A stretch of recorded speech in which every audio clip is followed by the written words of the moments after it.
Hi all, welcome to my channel, welcome to my world. This is the World of Wayne. We are going to be doing another issue of Eagle Moss's Build the Delorean, issue 46. But before we get cracking on the intro, I've got to put a big thank you out there for a guy that I want you to check out. His name's Vince Steele and he did this. How cool is this picture?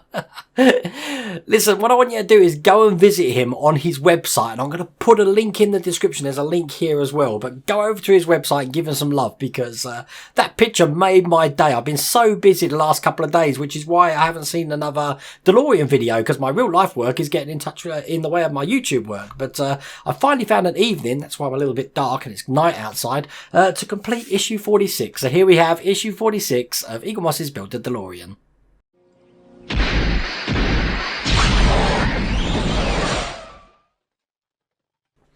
Okay, let's just show you what we're going to be doing, and I've already made some mods to this thing. So as we go through them, I'm going to show you what I've modded already. But I've done that off a camera, but hopefully I will show you what that looks like when it's all done. So basically, as you can see from the book here, we're just going to be putting some more panels onto the dashboard here, the plutonium gauge and stuff like that, putting some lighting into it, and connecting the lighting up underneath this little unit here. And hopefully at the end I will power it up again just so you can see what it looks like, because I haven't got a clue, especially with the mod that I've done. But without further ado, let's get cracking on this. Okay, first thing we want to do is bring the dashboard over here. They did provide the screws. We've got this like little red thing here. We've got the gauges here, which I've already put a optic fibre through, and I've already painted the optic fibre here so we don't get any light bleed, and I've already painted the back of this black as well. So hopefully it minimises the light bleed. We've got the lights here. We've got another bit of the dashboard there. And we've got some screws. We've got AP, FP, some more APs, some BR, and a little tab thing. So first thing it wants me to do is put 46A, which is this thing here. And we're going to be attaching it to, it can only go in one way again. Look, as you can see, we've got the dots there. This is going on there. It's just going to slip straight on there. Just like that. It's going to be secured in place with a BP screw. So let's get a BP screw out. Oh, let's get all of the BP screws out. Put them back later. And we're going to secure this from underneath.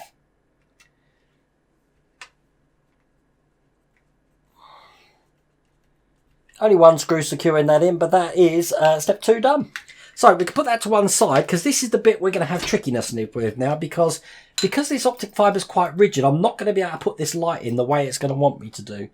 First thing it wants me to do though is step 3. We're going to be having this unit here. We're going to be attaching the gauges to the unit. Now the way this goes is that the gauges are the unit's going to be sitting sort of like that way round. Let's try and show you like that.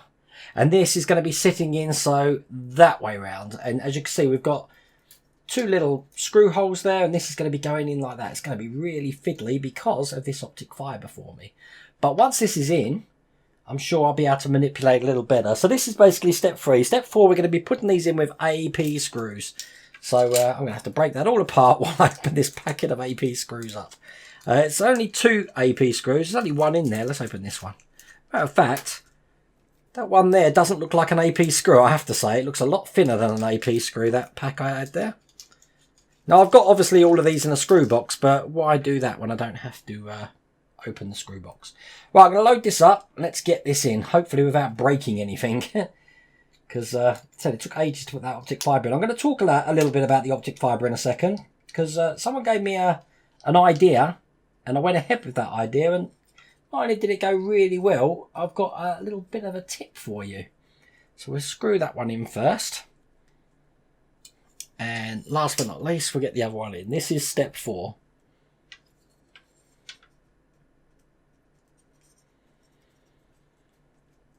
Now, hopefully I can focus on really good. I'm going to try the camcorder camera. Can you see how the optic fibre goes in there? Look, it's flat. Let's try and show you on this camera. It's a bit blurry actually, it's going to be hard for you to see, but it's actually flat on this head. The way that I did that was, some people were telling me, is get the optic fibre, put it near a match and it'll start melting down and then press it on a table. Didn't do that. Get an iron. Put an iron between setting 1 and 2. Get your optic fibre and push it against the iron, and it will make a nice flat surface which holds this in place. Absolutely brilliant. And what I'm going to be doing, this is going to be connected to a white LED. I'm going to be putting a little bit of red acrylic just over the top of that, which is square, so it's not going to be round, which enables me to share a white LED and also have a blinking red little gauge on the plutonium gauge. So when I do light this up afterwards, I'll try and make it red anyway, just using a red LED, but it won't be connected that way. It's going to be a white LED. I'm just waiting for the red acrylic to come. But anyway, that's that bit in. Step 5, this is the bit where it's going to get tricky now. We're going to be putting the batteries in. It says slide 46D into the grooves on the inside of 46B and position the cable away from me as shown. So the cable's going to be coming out the box. Now, if I was to put that in the way, in how they want me to do it, I'm going to crush that wire. What I'm actually doing is, rather than have it sit back, I'm going to tilt it, as you can see, just like that. And then hopefully, when this wire gets fed out, I'm just seeing how it comes out. It's going to be coming out the back there. Is it? No, it's going to be coming out the bottom of this unit here. When I secure this in, it should hopefully still light up, but enable me to keep that optic fibre cable in. Because what we're going to be doing now, this is step 7 and 8, we're going to be putting all these wires through the little holes here and then securing this down. I've got a funny feeling this is going to be tricky, so bear with me. I'm going to probably go really quiet now as well, because you just know this is going to be tricky. Right. Oops, see, it's just springing around. Right, I can get the optic fibre in. Anything bigger than a 0.5mm optic fibre is going to be really rigid, so I thought I'd just warn you about that. Okay. What I don't want is lots of light bleed, you see. So when this is in, that's gone in perfectly, actually. I'm going to have to play with a light bleed. I've already played with a light bleed on the front, but I don't know what I'm going to get at the sides. Okay, once that's in, that was step 8. We're going to be securing this with BP screws again, which were the ones that all fell out there. So let's put these in. Load the first one up. How did that not go in? That just fell off my screwdriver for no apparent reason. Try again. I'm so tired tonight, so I apologise if I look really tired, but it's been a long day. Long day. This is what Christmas is. Approaching Christmas, there's just so much work to do. And there's so many mods that I've got to add to this thing, and I've got so many parts and stuff coming. I've got a new Dremel coming, because I'm going to be doing the power box, and so much going on. Okay, so that's in. So that was step 9. And step 10, we're just going to be connecting a couple of leads. We're going to be connecting the plutonium gauge, is this one here. Now this is directional, so I'm just going to see if it does give you advice. It doesn't give you advice on which way round it goes, so it basically, the pins are at the top of that unit. You're not going to be able to see it, it's far too small. And make sure that the pins are on the right way, otherwise if you push too hard you're going to be breaking it. But there we go, that's those two put in like that. And that was step 10. Step 11, we're going to be using this little plasticky thing here, which I'm throwing around, just to connect these two wires in place. The only wire it wants me to secure, actually, is just the wire that's coming from those gauges. It's going to be going into there, if you can see that. And again, when we do this, the little extrusion hole goes in the larger hole. So we put that in the larger hole there, and it's going to be secured down with an AP screw. I'm going to load the screw up because, again, this is quite a fiddly thing to do. Okay, the screw's in, look, and we're just about to put that in. That was fiddly. I cut away then, but that took like more than 3 minutes. You really didn't want to see me struggling with that. Okay, and then once that's in, that's it. That's that issue done. So we've got it looking like that, the dashboard. Now I think before, just as a little treat for you, I'll get my Arduino hooked up again and we'll get this lit up for you.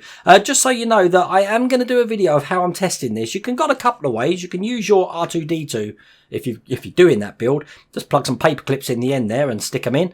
Or you can get 3 batteries and sellotape them all together and then put wires off each and then attach them to these points here. The Arduino's a lot easier for me because it just powers itself. So let's do that now so you can see what that looks like. So I've disconnected the 88 miles an hour just so you can see what it looks like with the LED. I'll have the LED blinking, but that's what it's going to look like on the plutonium chamber. So at that point, I've had to switch over to this camera because my camcorder's run out of battery. So nothing's going right tonight. Another thing that just happened, which I don't know if any of you noticed, that I had an LED blow because I tried to put 5 volts through it and it's blown. the LED inside this, which means I'm going to have to pull that apart again, take it apart, put an LED in it. The LED in here is only a 3.3 volt, so I need to make sure I remember that for next time. So other than that, it's looking pretty good. I'm happy with it. So that was issue 46. Issue 47 coming soon. Hope you like that video. Take care.